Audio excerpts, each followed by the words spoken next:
Osmanlı İmperiyasının 1-ci Dünya müharibəsinə qoşulmasından sonra Qaradəniz boğazlarının qorunması türklər üçün prioritet məsələyə çevrilmişdi. Boğazlara tərəf hərəkət edən böyük İngilis-Fransız donanmasının əsas hücumu isə təyin olunduğu kimi 18 mart 1915-ci ildə başladı.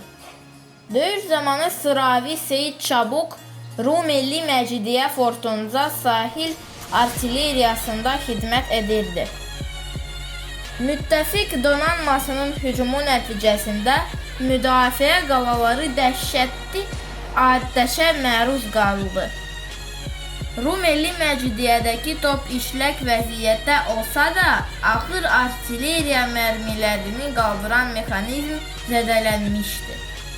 Belə olan halda Seyid hər biri təxminən 275 kiloqram ağırlığında olan 3 ədəd mərmini topa qaldırdı və Türk artilleriyası atəşi davam etdirdi.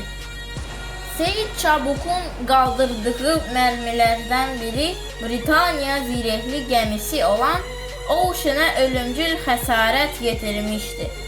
Gəmi özü isə dəniz minası ilə toqquşma nəticəsində batmışdı.